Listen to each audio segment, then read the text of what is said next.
ప్రభువును రక్షకుడునైన యేసుక్రీస్తు నామములో మరొకసారి మీ అందరికీ నా శుభాభివందనాలు తెలియజేస్తున్నాను.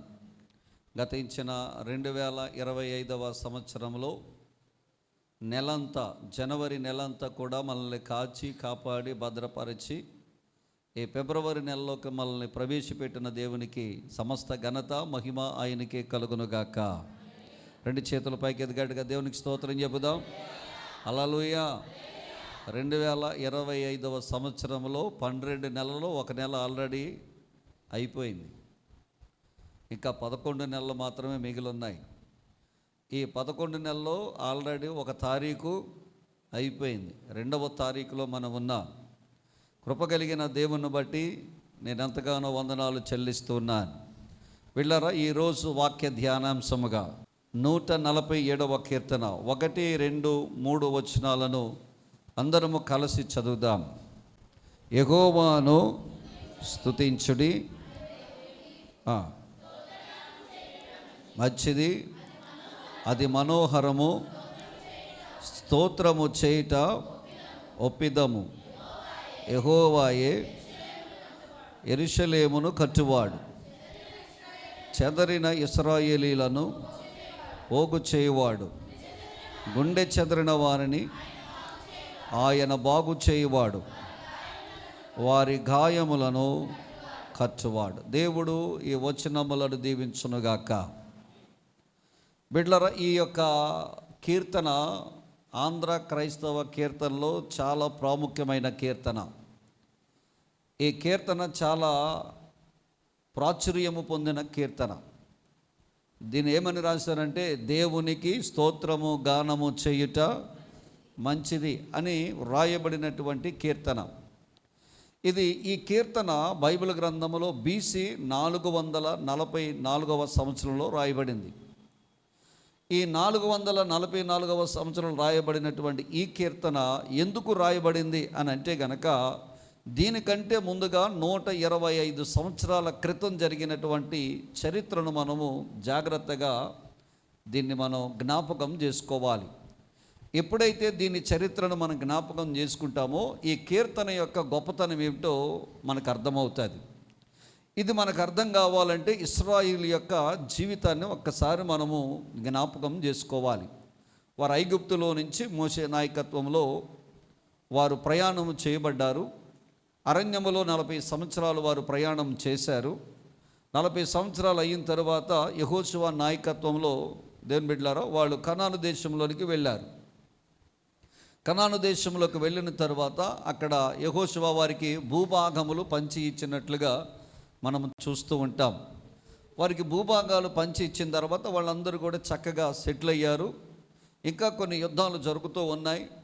అన్యజాతులను వాళ్ళు వెళ్ళగొడుతూ ఉన్నారు. భూభాగాలు వారు స్వాధీనం చేసుకుంటూ ఉన్నారు.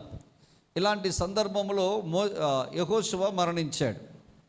యెహోషువ మరణించే ముందు ఆయన ఒక మంచి మాట చెప్పాడు. నేనును నా ఇంటి వారును యెహోవాను సేవిస్తాం, మీరు ఎవరినైతే సేవిస్తారో సేవించుకునండి.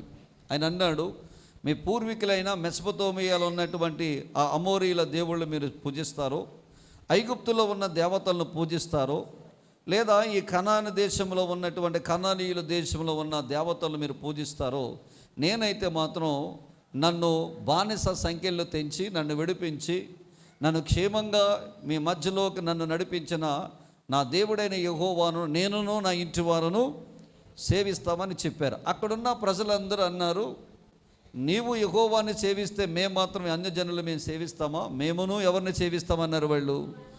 మేమును యెహోవాను సేవిస్తామని చెప్పారు. బిడ్డలారా, అది అయిన తర్వాత యెహోషువ మరణించాడు. యెహోషువ మరణించిన తర్వాత అతని స్థానంలో న్యాయాధిపతులు వచ్చారు. ఒత్నియేలు ఉన్నాడు. ఒత్నియేలు తర్వాత బారాకు, తర్వాత ఇంకా మనం చూస్తే కనుక సంసోను, గిద్యోను, యెఫ్తా, లేక దెబోరా, ఇలా చెప్పుకుంటూ పోతే కనుక చాలామంది ఉన్నారు. అందులో ఆఖరి వాడు ఎవరు వచ్చారంటే సమూయేలు వచ్చాడు. సమూయేలు మంచి న్యాయాధిపతిగా ఇశ్రాయేలు దేశాన్ని అంతటిని కూడా ఆయనే దేవుని మాటలు స్వీకరిస్తూ, దేవుని వాక్యులు వారికి చెబుతూ, బలి అర్పణలు అర్పిస్తూ, యాజకత్వం చేస్తూ ఒక న్యాయాధిపతిగా ఉంటూ ఆ యొక్క ఇశ్రాయేలు దేశాన్ని చక్కగా నడిపిస్తూ ఉన్నాడు. ఈ నడిపిస్తున్న సమయంలో ఆయన వృద్ధాప్యంలోనికి వచ్చిన తర్వాత దేవుని బిడ్డలారా తన కుమారులు ఇద్దరిని కూడా న్యాయాధిపతులుగా నియమించాడు. కుమారులు సమూయేలు వంటి వారు కాక వారి లంచం తీసుకుని న్యాయాన్ని తిప్పివేయడం ప్రారంభించారు. ఎప్పుడైతే న్యాయాన్ని తిప్పివేయడం ప్రారంభించారో ఇశ్రాయేలు జనాలు అందరూ వచ్చి సమూయేలు దగ్గరకు వచ్చి అన్నారు, సమూయేలా, నీ వంటి వారు కాదు నీ కుమారులు, వారు లంచము తీసుకుని న్యాయాన్ని తిప్పేస్తున్నారు. మాకు లోకస్తుల వలె, ఈ లోకంలో ఉన్న అన్య జనాంగం వల్లే మాకు కూడా ఒక రాజును మాకు నియమించు, ఆయన మాకు న్యాయం తీరుస్తాడు, మా ముందెళ్ళి యుద్ధాలు జరిగిస్తాడు అని చెప్పాడు. ఎప్పుడైతే ఈ మాట చెప్పాడో సమూయేలు ప్రార్థన చేశాడు. ప్రార్థన చేయగానే దేవుడు అన్నాడు, యెహోవా సమూయేలుకు ప్రత్యక్షమై అన్నాడు, సమూయేలా బాధపడకు, వారిని నేను రాజ్యము వేలకుండా వారు నన్నే విసర్జిస్తున్నారు, వారు నన్నే కాదన్నారు, కాబట్టి వారికి ఒక రాజును పెట్టు, రాజు ఏమేమి కార్యాలు చేస్తాడో వారికి చెప్పమని చెప్పాడు. కరెక్టే చెప్పాడు. ఇశ్రాయేలు అందరినీ పోగేశాడు. వాళ్ళందరినీ పోగేసిన తర్వాత దేవుని బిడ్డలారా, ఇశ్రాయేలు అందరికీ చెప్పాడు, రాజు ఏ ఏ కార్యాలు చేస్తాడో వాళ్ళందరికీ చెప్పాడు. వాళ్ళందరూ అన్నారు, మాకు అదే కావాలి, మాకు రాజు కావాలన్నారు. ప్రతిదానికి వాళ్ళు ఒప్పుకున్నారు. సమూయేలు ఇంకొక మాట అన్నాడు, ఈ రాజు మిమ్మల్ని బాధ పెట్టినప్పుడు, ఈ రాజు మాకొద్దు అని మీరు మర్రపెట్టిన దేవుడు వినడు, రాజును మార్చడు అని చెప్పాడు. అయినా పర్వాలేదు, మాకు రాజే కావాలన్నారు. వాళ్ళు అన్న రీతిగానే వాళ్ళు రాజుని ఏర్పాటు చేశాడు. ఆయన బెన్యామీను గోత్రంలో కీషు కుమారుడైనటువంటి సౌలును తీసుకొచ్చి రాజుగా అభిషేకించాడు. రాజుగా అభిషేకించిన తరువాత దేవుని బిడ్డలారా, అతను 40 సంవత్సరాలు పరిపాలన చేశాడు. సౌలు రాజరికానికి వచ్చిన 2వ సంవత్సరంలో సమూయేలు పిలిచి ఒక పని అప్పగించాడు. ఓ పని అప్పగించిన తర్వాత ఆ పని సౌలు చేయలేదు. అంటే అమాలేకీల్ని చంపమని చెప్తాడు. చెప్పినప్పుడు ఆ పని ఈ సౌలు చేయడు, పూర్తిగా చేయడు, మధ్యలోనే ఆపేస్తాడు. ఎప్పుడైతే మధ్యలో ఆపేశాడో దేవుడికి అయిష్టంగా ఉన్నాడు. అందుకని అక్కడ ఒక మంచి మాట మనం చూద్దాం, బలులు అర్పించుట కంటే మాట వినుట, పశువులను అర్పించుట కంటే ఒకని మాట గైకొనుట శ్రేష్టము అని సమూయేలు అక్కడ సౌలుతో, రాజుతో మాట్లాడుతున్నట్లుగా మనం చూస్తాం. ఎప్పుడైతే ఈ సౌలు దేవునికి వ్యతిరేకంగా పనిచేశాడు, దేవుడు అన్నాడు సమూయేలుతో, సమూయేలా, నేను అతను విసర్జించాను, అతను నాకు అవసరం లేదు, అతని స్థానంలో ఒక రాజును అభిషేకించు, యెషయా ఇంట్లోకి వెళ్ళమని చెప్పాడు. యెషయా ఇంట్లోకి వెళ్ళాడు. వెళ్ళిన తర్వాత అక్కడ ఒక బలి అర్పించాడు. బలి అర్పించిన తర్వాత దేవుని బిడ్డలారా, అక్కడ జరిగిన సంగతి ఏంటంటే, పెద్ద కుమారుడు ఏలియాబును రమ్మన్నాడు. ఏలియాబును దేవుడు కాదన్నాడు. తర్వాత అమ్మినాదాబును రమ్మన్నాడు. అమ్మినాదాబును కాదన్నాడు. షమ్మా అన్నాడు. షమ్మాను కాదన్నాడు. ఇక 4, 5, 6, 7 మంది వచ్చారు. 7 మందిని కాదని చెప్పాడు. ఎప్పుడైతే 7 మందిని కాదని చెప్పాడో, ఆఖరు వాడు ఎవడైనా ఉన్నాడంటే కడసారిపడు ఒకడు ఉన్నాడండి, వాడు అరణ్యంలో గొర్రెలు మేపుతున్నాడని చెప్పాడు. అతన్ని తీసుకుని వచ్చాడు. తీసుకుని వచ్చిన తర్వాత అతన్ని రాజుగా అభిషేకించాడు. తర్వాత దావీదు 40 సంవత్సరాలు పరిపాలన చేశాడు. దావీదు 40 సంవత్సరాలు పరిపాలన చేసిన తర్వాత అతని స్థానంలో తన కుమారుడైన సొలొమోను రాజుగా అభిషేకించాడు. సొలొమోను కంటే ముందుగా రాజు అవుదామని అబ్షాలోము ఏం చేశాడంటే, తండ్రి మీద తిరుగుబడి తనకు తానుగానే రాజుగా ప్రకటించుకున్నాడు. కానీ తనకు తానుగా రాజుగా ప్రకటించుకున్నా కానీ దావీదు సొలొమోను రాజుగా అభిషేకించాడు. ఈ సొలొమోను చేసిన తన రాజ్యరికానికి సింహాసనాసీనుడైన తర్వాత అతను చేసిన మంచి పని ఏంటంటే, ప్రభువా, మరి నీ బిడ్డలను పరిపాలించడానికి ధనము ధాన్యముల కన్నా నాకు జ్ఞానము కావాలి, నాకు సహాయం చేయమని దేవుడిని అడిగితే గనక దేవుడు ప్రత్యక్షమయ్యాడు సొలొమోనుకి. దేవుడు ప్రత్యక్షమైన తర్వాత, సొలొమోను నీకేం కావాలి, వెండి బంగారాలు కావాలా, పేరు ప్రఖ్యాతులు కావాలా, ఏం కావాలని అడిగాడు. అయ్యా, నీ ప్రజలను పరిపాలించడానికి నాకేం కావాలని అంటే జ్ఞానము కావాలని అడిగాడు. ఎప్పుడైతే జ్ఞానము కావాలని అడిగాడో దేవుడు అది సొలొమోనుకి అనుగ్రహించాడు. బైబిల్ వాక్యం సెలవిస్తుంది, స్వయంగా యేసుప్రభు వారే చెప్పారు, సొలొమోను వంటి జ్ఞానవంతుడు ఇంతకుముందు పుట్టలేడంట, పుట్టబోడంట, అంత జ్ఞానము కలిగిన వాడు ఈ భూప్రపంచంలో సొలొమోను ఒక్కడేనని యేసుప్రభు వారే స్వయంగా చెప్పారు. సొలొమోను మొదట ఎంత గొప్పవాడంటే, దేవుని బిడ్డలారా, దేవుని జ్ఞానం పొందినవాడు, దేవుని ప్రసన్నత పొందినవాడు. మీకు ఒక విషయం చెప్తాను. దేవుడు దావీదుతో మాట్లాడాలంటే దావీదుతో ఎప్పుడు దేవుడు నేరుగా మాట్లాడలేదు. నాతాను పంపించేవాడు, గాదును పంపించేవాడు, లేదా ఇంకొక ప్రవక్తను పంపించేవాడు. కానీ సొలొమోను దగ్గరికి వచ్చేసరికి మధ్యలో ప్రవక్తలు ఎవరూ లేరు, నేరుగా దేవుడే సొలొమోనుతో మాట్లాడుతుండేవాడు. అంటే ఆత్మీయ స్థితిలో అంత హై పీక్లో ఉన్నాడు ఎవరు? సొలొమోన్. అంటే అంత ఆత్మీయ స్థితిలో, అంత ఉన్నత స్థితిలో ఉన్నాడు సొలొమోన్. మధ్యలో ప్రవక్తలు ఎవరు ఉండేవారు కాదు. సొలొమోను ప్రార్థన చేసేవాడు, దేవుడు ప్రత్యక్షమయ్యేవాడు, దేవుడే నేరుగా సొలొమోన్తో మాట్లాడుతుండేవాడు. కానీ ఇశ్రాయేలు దేశంలో ఉన్నటువంటి రాజులు ఉన్నారు చూశారు, యోధా దేశంలో ఉన్న రాజులు ఉన్నారు చూశారు, ఈ 19 మంది రాజులు కానీ ఈ 20 మంది రాజుల్లో కానీ ఎవ్వరూ ప్రార్థన చేసినా ఆకాశం నుంచి దేవుడు అగ్ని దించలా. ఒక్క సొలొమోను ప్రార్థన చేస్తేనే ఆకాశం నుంచి దేవుడు అగ్ని దించాడు. అంటే ఆత్మీయ స్థితిలో అంత ఉన్నతమైన స్థితిలో ఉన్నవాడు రాను రాను రాను రాను విగ్రహారాధన చేయటం వల్ల భ్రష్టుడైపోయాడు. రాను రాను విగ్రహారాధన చేయడం వల్ల భ్రష్టుడైపోయాడు. ఎందుకు అలాగూ చేశాడంటే, అతనట పొరుగింట్లో ఉన్న ఐగుప్తులో ఉన్నటువంటి రాజ్యంలో ఉన్న రాజకుమారుని, చుట్టుపక్కల అన్యులకు సంబంధించిన రాజకుమారుని భార్యలుగా తెచ్చుకున్నాడు. వారు వస్తూ ఏం చేశారంటే, వారు విగ్రహాలను తీసుకుని వచ్చారు. ఈ విగ్రహాలను తీసుకురావడం వల్ల ఈ సొలొమోను వారి దగ్గరికి వెళ్ళడం ఆలస్యం అవడం వల్ల ఈ భార్యలు ఏం చేశారంటే విగ్రహారాధన చేయడం ప్రారంభించారు. ఈ లేక 5 నెలలకో 6 నెలలకో సంవత్సరానికో తన భార్య దగ్గరికి వెళ్తున్నప్పుడు భార్యను కష్టపెట్టడం ఇష్టం లేక భార్య చెప్పిన రీతిగా ఈ సొలొమోను విగ్రహారాధన చేసేవాడు. ఆ విధంగా దేవుని వాక్యం సెలవిస్తుంది, అంచె దినాల్లో సొలొమోను యొక్క హృదయం అంట తప్పిపోయిందంట. సొలొమోను యొక్క హృదయము నిజమైన దేవుని తట్టుగాక విగ్రహాల వైపు మారిపోయిందని దేవుని వాక్యమే సెలవిస్తుంది. ఆ విధంగా పతనం అయిపోయింది. మొదటి రాజుల గ్రంథము 11వ అధ్యాయం 9-10 వచనాలు చదవండి. అందరూ కలిపి చదువుదాం. ఇశ్రాయేలు దేవుడైన యెహోవా అతనికి 2 మార్లు ఏమయ్యాడట? ప్రత్యక్షమాయెను. నీవు ఇతర దేవతలను ఎంబడింపవలదని అతనికి ఆజ్ఞాపించినను సొలొమోను హృదయము ఆయన యొద్ద నుండి ఏమైపోయిందంట? చూడండి ఎంత భయంకరమో. దేవుడే ప్రత్యక్షమయ్యాడు. దావీదుకు కూడా అలాగూ ప్రత్యక్షం కాల, సొలొమోనుకు ప్రత్యక్షమయ్యాడు. సొలొమోనుకు ప్రత్యక్షమైన తరువాత దేవుని బిడ్డలారా అతని హృదయం అంటే ఎవరి తట్టు తిరిగిందంట? దేవుని యొద్ద నుండి అతని హృదయం ఏమైపోయిందంట? తొలగిపోయిన. బిడ్డలారా ఒక మాట చెప్తున్నాను, మనం చేసే భక్తి, నువ్వు చేసే ప్రార్థన, నువ్వు చేసే యథార్థత దేవుని వైపు ఉంటే, కష్టం వచ్చినా నష్టం వచ్చినా బాధ వచ్చినా ప్రభు వైపు ఉంటే కనుక ప్రభువు మన పక్షంగా కార్యం చేస్తాడు. కానీ నీవు కనుక విగ్రహాల వైపు,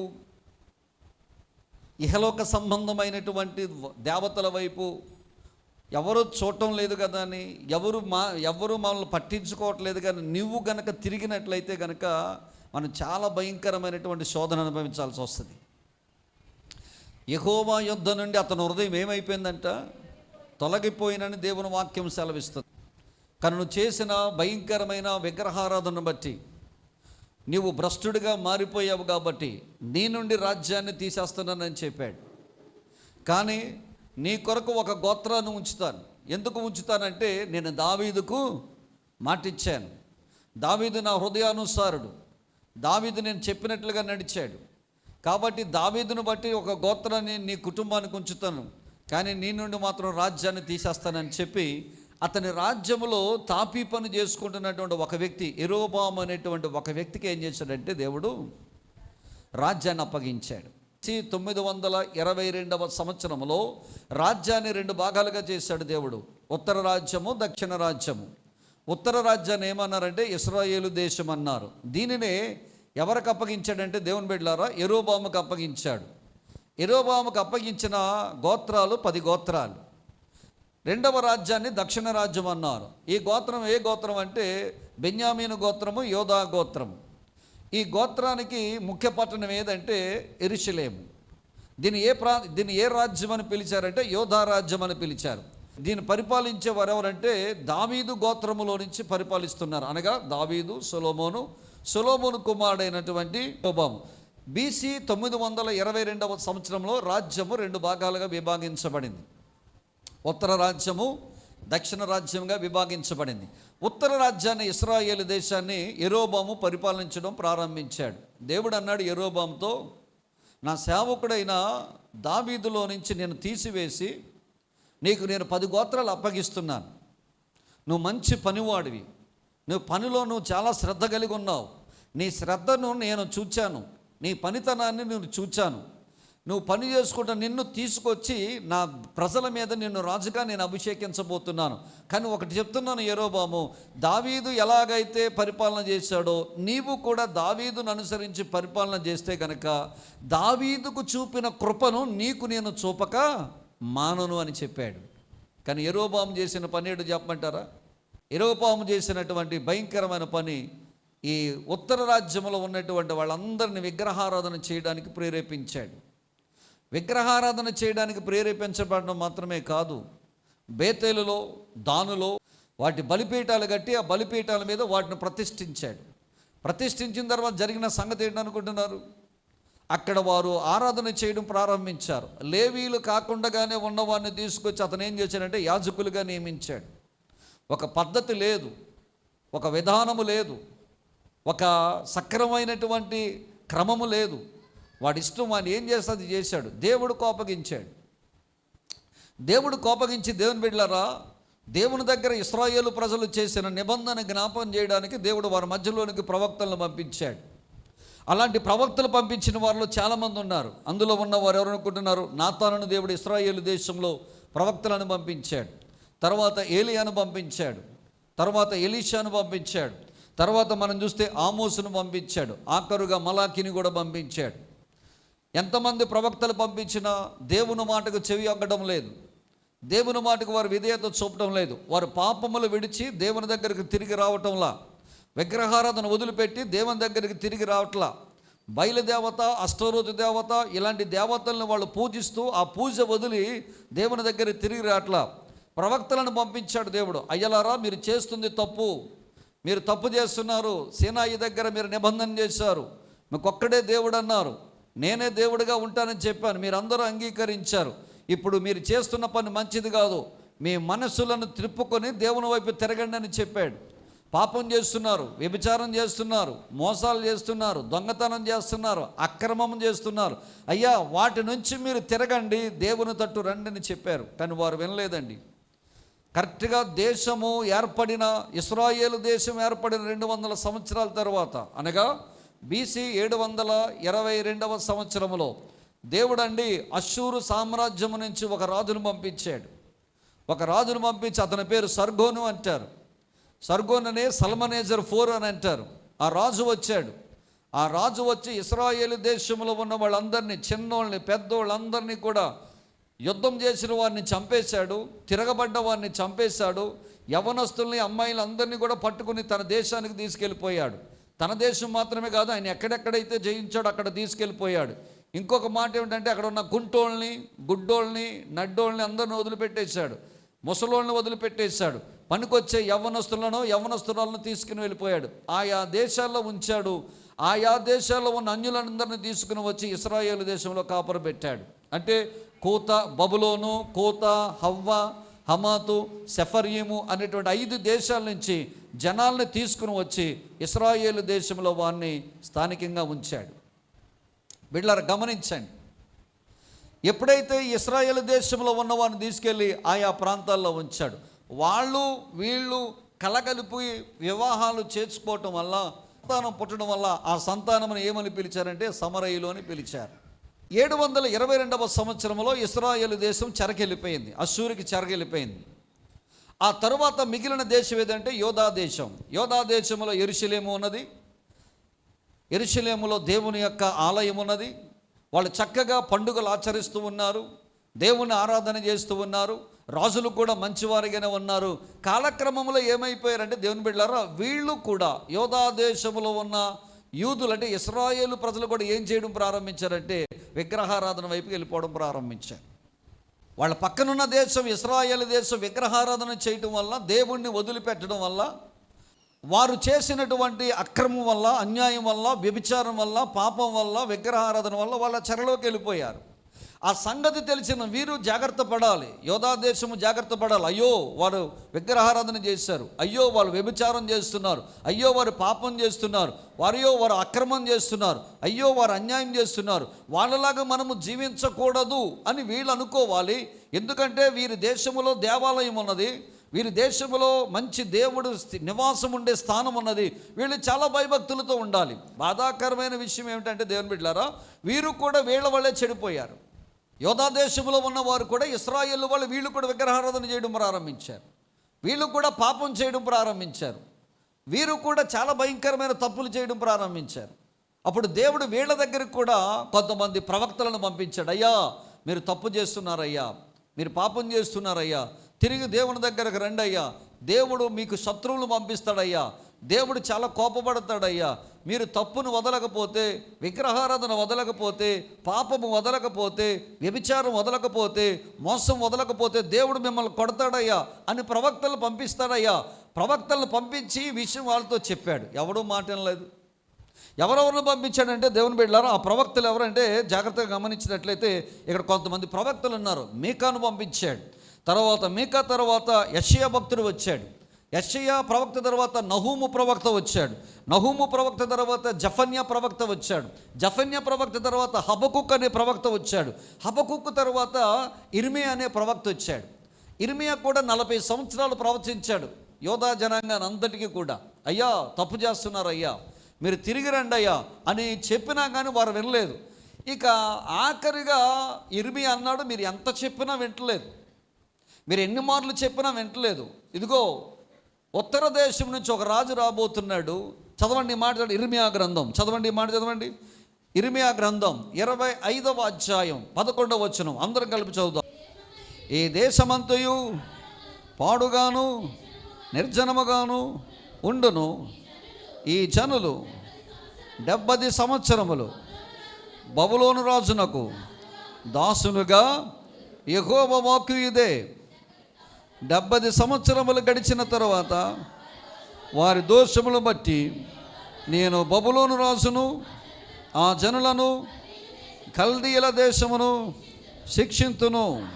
ఆ దేశము ఎప్పుడు పాడుగా నుండునట్లు నియమితును. దేవుడు అన్నాడు, ఇర్మియా అన్నాడు, ఇక మీరు చెప్పిన మాట వినట్లేదు, మీరందరూ 75 సంవత్సరాలు ఎక్కడ పోతారు? మీరు బబులోనికి చెరగా వెళ్ళిపోతారు.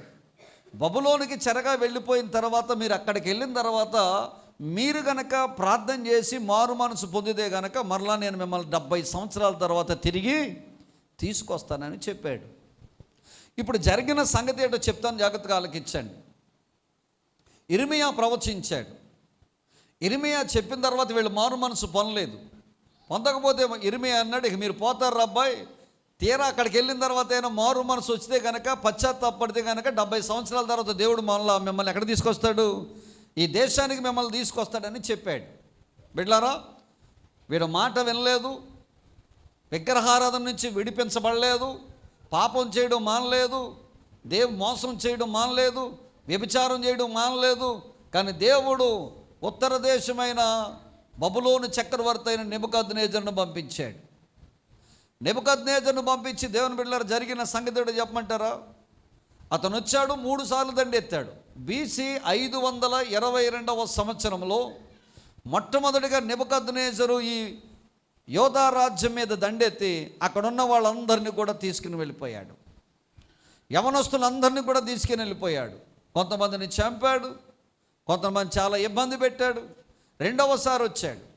రెండవసారి వచ్చినప్పుడు దేవుని బిడ్డలారా దేవాలయాన్ని పడగొట్టేశాడు. దేవాలయంలో ఉన్న ఉపకరణాలు, బంగారు పాత్రలు ఇవన్నీ పట్టుకుని తీసుకెళ్ళిపోయాడు. దేవాలయాన్ని మొత్తం కాల్చిపారేశాడు. మూడవసారి వచ్చాడు. యెరూషలేము ఉన్న ప్రాకారాలన్నీ పడగొట్టేశాడు. యెరూషలేమును నాగళ్ళు పెట్టి దున్నించేశాడు. ఇక్కడ ఎవడు నివాసం ఉండకూడదు, ఇక్కడ ఎవడు కూడా ఉండడానికి వీలు లేదని చెప్పి ఆ యెరూషలేము పట్టణాన్నంతా కూడా నాగళ్ళతో దున్నేశాడు. సో వీళ్ళు వెళ్ళిపోయారు. యెరూషలేము నుంచి వాళ్ళు వెళ్ళిపోయారు. 70 సంవత్సరాలు ముగుస్తుంది. బబులోను దేశానికి వెళ్ళిన తర్వాత దేవుని పట్ల వీళ్ళు ఎంత దుర్మార్గంగా ప్రవర్తించారో, దేవుని పట్ల ఎంత వ్యతిరేకంగా ప్రవర్తించారో అక్కడికి వెళ్ళాక వీళ్ళకి అర్థమైంది. వాళ్ళు పట్టుకెళ్ళిన సితారాలు, వారు పట్టుకెళ్ళిన వాయించాలు ఇవన్నీ నిరవంజి చెట్లకు తగిలించి కేబారు నది దగ్గర కూర్చుని ఏడుస్తున్నారు. అయ్యో, దేవుని మాట మనం వినలేదే, అయ్యో దేవునికి మనం వ్యతిరేకంగా జీవించామే, అయ్యో మనకెందుకు ఈ బానిసత్వం, మనకి సంతోషము లేదు, ఆనందము లేదు, మన ఇంట్లో మేలు లేదు, ఎటు చూసినా కన్నీరే, ఎటు చూసినా బాధలే, ఎటు చూసినా ఏడుపే. దీనికి కారణం ఏంటంటే దేవుడు చెప్పిన మాటకు మనము లోబడలేకపోయాం. దేవుని చెప్పిన మాటకు మనం విధేయత చూపలేకపోయాం. అయ్యో మనం ఎంత తప్పు చేసామని వాళ్ళు నది దగ్గర కూర్చుని ఏడుస్తూ ప్రారంభించారు. ఇళ్లలో కూర్చుని ప్రారంభించారు ఏడవడం. వారి ఇంట్ల దగ్గర కూర్చుని సమూహముగా కూర్చుని ఏడవడం ప్రారంభించారు. నలుగురు ముగ్గురు యూదుల కుటుంబాలు కలిసిన ఇదే సంభాషణ. మనం తప్పు చేశాం, మనం పాపం చేశాం అని అన్నారే కానీ వారి దైనందిన జీవితంలో వారు బిజీగా అయిపోయారు. 70 సంవత్సరాలు ముగ్గుచుచుండగా అక్కడ ఒక యూదుడైనటువంటి బాలుడిగా కొనుపోబడ్డ ఒక యూదుడు ఉన్నాడు. అతని పేరే దానియేలు. అతడు చిన్న వయసులో రాజరికమైనటువంటి రాయల్ ఫ్యామిలీ నుంచి కొనుపోబడ్డటువంటి దానియేలు ఒక ఆయన ఉన్నాడు. ఆ దానియేలు అక్కడికి వెళ్ళిన తర్వాత ఇర్మియా ప్రవచనాన్ని జ్ఞాపకం చేసుకున్నాడు. ఇర్మియా ప్రవచనాన్ని జ్ఞాపకం చేసుకున్న దానియేలు ఏం చేశాడు చెప్పమంటారా? అతను అద్భుతమైన పని చేశాడు. అప్పటికే 80 సంవత్సరాల వృద్ధుడు. అంటే 10 సంవత్సరాల వయసు ఉండగా వెళ్ళుండొచ్చు. 70 సంవత్సరాలు గడిచిందంటే ఈ 10 సంవత్సరాలు ప్లస్ 70 80 సంవత్సరాల వృద్ధుడు చేసిన పని. అతనంట తల మీద బూడిద పోసుకున్నాడంట, గోనె పట్ట కట్టుకున్నాడట. గోనె పట్ట కట్టుకుని తల మీద బూడిద పోసుకుని యెరూషలేము తట్టు తిరిగి అంటాడు, ప్రార్థన చేయడం ప్రారంభించాడు. అయ్యా, నీ దాసుడైన ఇర్మియాతో నువ్వు ప్రవచించావు కదయ్యా, ఇదిగో 70 సంవత్సరాలు ముగిసిన తరువాత నీవు మమ్మల్ని తిరిగి మరల మా దేశానికి తీసుకువెళ్తానన్నావు కదయ్యా, ఈ బబులోను బానిసత్వం నుండి మమ్మల్ని విడిపిస్తానన్నావు కదయ్యా, నువ్వు నమ్మదగిన దేవుడవయ్యా, నువ్వు మాట ఇచ్చావంటే మాట మీద నిలబడే దేవుడవయ్యా. మేమే తప్పు చేశాం ప్రభువా, మేమే పాపం చేశామయ్యా, నీవైతే నీతిమంతుడివి, మేమేమో అవినీతిమంతులం ఆయన అంటూ ప్రార్థన చేస్తూ అంటాడు. ఎలాగూ ప్రార్థన చేస్తున్నాడు. తీయండి దానియేలు గ్రంథం 9వ అధ్యాయం. తన ఏలుబడిలో 1వ సంవత్సరమునందు దానియేలు, నేను యెహోవా తన ప్రవక్త యగు ఇర్మియాకు సెలవిచ్చి తెలియజేసినట్లు యెరూషలేము పాడుగా ఉండవలసిన 70 సంవత్సరాలు సంపూర్తి అగుచున్నవని గ్రంథముల వలన గ్రహించి అంతటా నేను గోనె పట్ట కట్టుకుని బూడిద తల మీద వేసుకొని ఉపవాసముండి ప్రార్థన విజ్ఞాపనలు చేయుటకై ప్రభువకు దేవుని ఎదుట నా మనస్సును నిబ్బరము చేసుకుంటాను. దేవునికి స్తోత్రం చెప్పండి. హల్లెలూయా. యెరూషలేము దేవాలయం పడగొట్టబడింది, యెరూషలేము ప్రాకారాలు పడగొట్టబడ్డాయి. ఆ యెరూషలేము పాడైపోయింది, దేవాలయము పడగొట్టబడింది, ప్రాకారాలు పడగొట్టబడ్డాయి, యెరూషలేము నాగళ్ళతో దున్నబడిందని అంతమందిలో ఒకడికి భారం కలిగిందండి. అంతమందిలో ఒక వ్యక్తికి భారం కలిగిందండి. ఒక వ్యక్తి భారం ఏం చేశాడు చెప్పమంటారా? అందరు కూడా వదిలేశాడు. అతను మాత్రము నడుము కట్టుకున్నాడు, గోనె పట్ట కట్టుకున్నాడు, తల మీద బూడిద పోసుకున్నాడు. అతను చెప్పబడిన మంచి మాట తన మనస్సును నిబ్బరం చేసుకున్నాడట. దేవునికి స్తోత్రం కలుగునుగాక. హల్లెలూయా. ఏదైనా కార్యము మనము సాధించాలంటే మన మనస్సు నిబ్బరము చేసుకోవాలి. ప్రార్థన చెయ్యాలంటే మనసు నిబ్బరం చేసుకోవాలి. ఉపవాసం ఉండాలంటే మనసు నిబ్బరం చేసుకోవాలి. ఆగిపోయిన కార్యము నువ్వు జరిగించబడాలంటే మనసు నిబ్బరము చేసుకుని మోకాళ్ళేసి ప్రార్థన చేయాలి.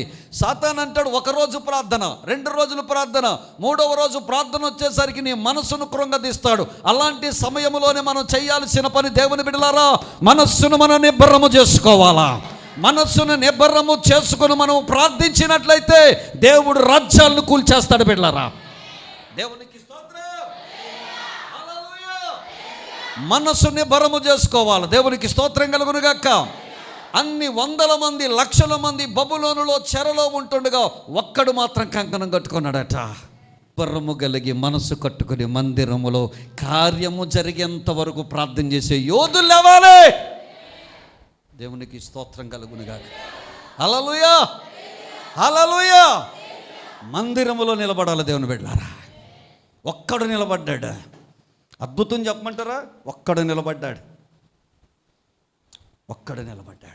గోనె పట్ట కట్టాడట, తల మీద బూడిద పోసాడట, దేవుడి తట్టు తిరిగాడట. అయ్యా, 70 సంవత్సరాలు పూర్తి అయిపోతున్నాను అయినా, నువ్వు చేస్తానన్నావు కదా బాబు కార్యం, చేయవనైనా అని అంటాడు. చూడండి, తన పాపములు ఒప్పుకుంటాడు. అక్కడ తన పితరుల పాపాలు ఒప్పుకుంటాడు. చూడండి అక్కడ 4వ వచనం చదవండి. నేను నా దేవుడైన యెహోవా ఎదుట ప్రార్థన చేసి ఒప్పుకున్నదేమనగా, ప్రభువా, మహాత్మ్యము గల భీకరుడు దేవా, నీ ఆజ్ఞలను అనుసరించి నడుచుచున్న వారి ఎడల నీ నిబంధనను, నీ కృపను జ్ఞాపకము చేయువాడా, మేమైతే నీ దాసులకు ప్రవక్తలు నీ నామమును బట్టి మా రాజులకును, మా అధిపతులకును, మా పితరులకును, యూదా దేశమందరికీ చెప్పిన మాటలను ఆలకింపక, నీ ఆజ్ఞలను అనుసరించక,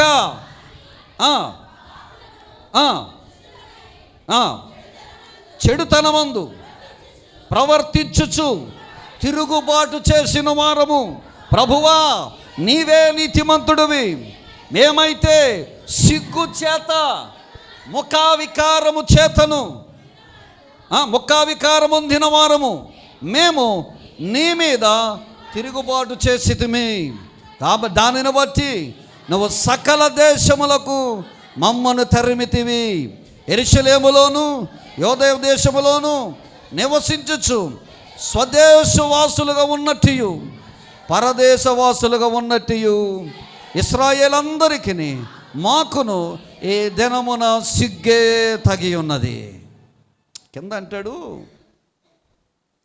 9వ వచనంలో, మేము మా దేవుడైన యెహోవాకు విరోధముగా అయితే ఆయన కృపా క్షమాపణములు గల దేవుడై అన్నాడా. బిడ్లారా, మందిరములో నువ్వైనా నడుము కట్టుకుని మనసు నిబ్బరం చేసుకుని మందిరములో ప్రార్థన చేస్తే నీ ప్రార్థన బట్టి అయిన దేవుడు కృపా క్షమాపణల దేవుడు మనకు అనుగ్రహిస్తాడు. ఆమేన్. ఆయన కృపాక్షేమములు క్షమాపణలు గ్రహించు దేవుడు అయ్యున్నాడా. నేను నమ్ముతున్నాను బిడ్డలారా, మందిరములో ఉపవాసం ఉండి మందిరము కొరకు ప్రార్థించే యోధులు ఒక్కరినైనా దేవుడు లేవనెత్తునుగాక. శుక్రవారం ఉపవాసం అంటే ప్రార్థనకి రావటం లేదు. పెళ్ళిళ్ళకి వెళ్ళడం మానేస్తున్నారా? కార్యక్రమాలకు వెళ్ళడం మానేస్తున్నారా? మీ యొక్క వ్యక్తిగత పనుల మీద మనం బయటికి వెళ్ళడం మానేస్తున్నామా? వెళ్ళడం మానేయట్లేదు కదా. మరి ఎందుకు ఉపవాస ప్రార్థనలో వచ్చి, అయ్యా ఇది నాకు అవమానం, నా మందిరానికి అవమానం, నా ఇంటికి అవమానం, అయ్యా నువ్వు ఎందుకు ఈ కార్యం చేయవని ఎందుకు విశ్వాసులు దేవుని బిడ్డల మందిరంలోకి వచ్చి ప్రార్థన చేయలేకపోతున్నా? ఎంతమంది ఉపవాస ప్రార్థనకు వస్తున్నారు? ఎంతమంది పగలు వచ్చి, అయ్యా నీ మందిరంలో 1 గంట నేను ప్రార్థన చేస్తాను అయ్యా అన్నవారు ఎంతమంది ఉన్నారు? పురుషులైనా స్త్రీలైనా ఎవరైనా దానియేలు లాంటి వాళ్ళు లేవాలా? నడుము కట్టాలా? మనసు నిబ్బరము చేయాలా? బిడ్డ, నువ్వు చేసిన ప్రార్థన పేకమేడలాగా సాతాను గోడలు కూల్చబడాలా? ఇంకెంతకాలం వాళ్ళతో వీళ్ళతో సంభాషణ పెట్టి మాట్లాడి జీవితం బ్రతుకుదాం బిడ్డలారా. అంత్యకాలంలో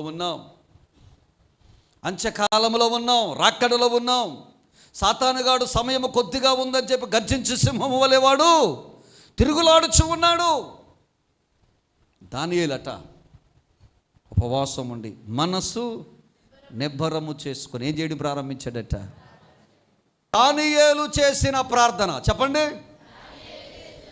బబులోను రాజ్యాన్ని కూల్చేసింది. ఎవరు చేసిన ప్రార్థన? ఒక భక్తుడు మనస్సు నిబ్బరము చేసుకుని చేసిన ప్రార్థన ఇప్పుడున్న 3 ఖండాల్ని పరిపాలన చేస్తున్న రాజునే కూల్చేసింది, రాజ్యాన్ని కూల్చేసిందట. మన మందిరముల నిబ్బరం మనసు కట్టుకొని నిబ్బరంగా ప్రార్థన చేసి ఒక ప్రార్థన దేవుడు అద్భుతం చేయడంటారా? ప్రార్థన ఎంత గొప్పదో చెప్పమంటారా? కుటుంబాల్లో సమస్యలు దేవుడు తొలగిస్తాడు, అపార్థాలు తొలగిస్తాడు, సాతాను శోధనలు తొలగిస్తాడు. మందిరంలో చేస్తున్నావు కాబట్టి మందిరాన్ని కూడా దేవుడు నీ వల్ల దేవుడు కార్యం జరిగిస్తాడు. హల్లెలూయా.